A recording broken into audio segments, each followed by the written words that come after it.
What's going on, guys? Shane here. Today we're going to be talking about 5 common mistakes with the lead hook. For most people, it's going to be the left hand. If you're an orthodox fighter, if you're southpaw, it's going to be the right hand. All the same tips still apply. So let's first talk about how to do it correctly. When you teach a beginner, coaches will tell you that you want to pivot on the lead foot. However, that is just a cue to remember to turn the hip over. It's not an arm punch. When I throw the left hook, it's like this, okay? But everything turns into it. Everything on my lead side. In this case, my left side. So I pivot on my lead foot, turn my knee over, which turns my hip over. Now the rest of my body has to catch up, the rest of my upper half of my body. And I assist with a little shoulder pop. There is some shoulder pop in this punch. But like I said, I get a lot of comments on my video saying, Shane, you throw the left hook wrong because you don't pivot on the lead foot. Again, it's just a cue to remind you to turn it over. You can still throw it without pivoting, right? Sometimes even I'll pivot on the rear foot or I'll step into it.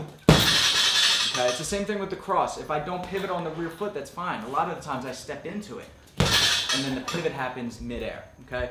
So, when you throw it, your arm, for the most part, is going to be 90 degrees bent. We're going to talk about the first mistake and ways that you can do it correctly to extend your arm. But just as a beginner, 90 degrees bent, and everything rotates at the same time, opposite hand is up, okay? So a full hook looks like this, and again, okay? First mistake, it is generally a short range punch, but most people throw it like a looping hook and they throw it incorrectly. So, rule of thumb, when I'm throwing my left hook in tight, then I go palm in. Let me take my glove off and show you why. So, for safety reasons for me, so I protect my hands, but also so I do the most damage. Close range, I'm going palm in, so that I hit with the 4 knuckles on the back, okay, or my opponent's head. If I go a little bit longer and I keep my hand like that, I'm going to hit with this part of my knuckle or my thumb. Don't want to hurt my hands, and I want to do the most damage. So what I'm going to do is I'm going to rotate my hand. Now I'm hitting with the index finger, the middle finger. If I'm going even longer, if I do that, I may hit with my thumb again or the inside of my hand. I don't want that. I want to hit with the knuckles, so I'll go palm out. Think Fedor Emelianenko would do this a lot. When he threw his hooks, it'd be palm out, and he would hit with all 4 knuckles on his opponent's face, okay? So that's a number 1, is if you're throwing from too far away, make sure you know how to do it correctly. Otherwise, keep it a short range punch.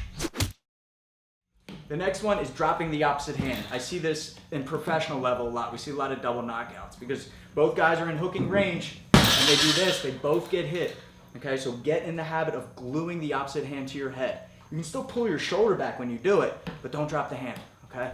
All the time. So even in your 3rd round, 4th round, 5th round, you're tired, boom, you still glue this to your head.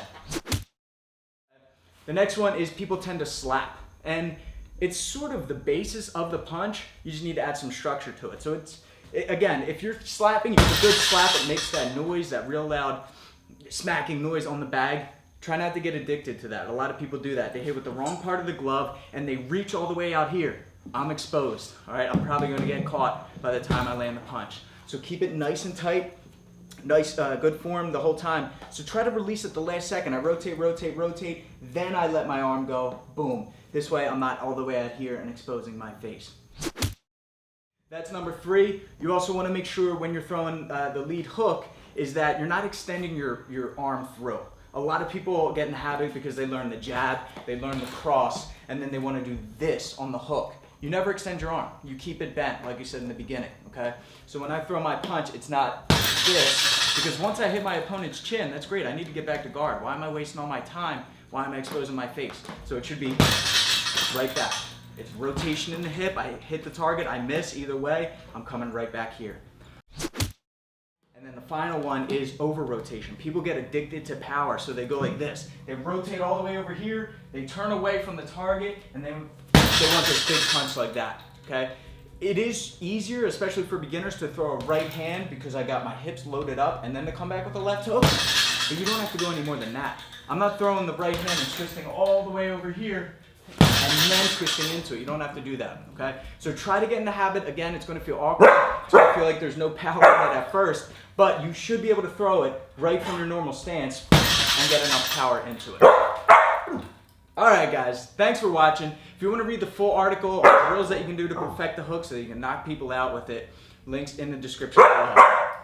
Until next time, I'm Shane and this is Sully. What?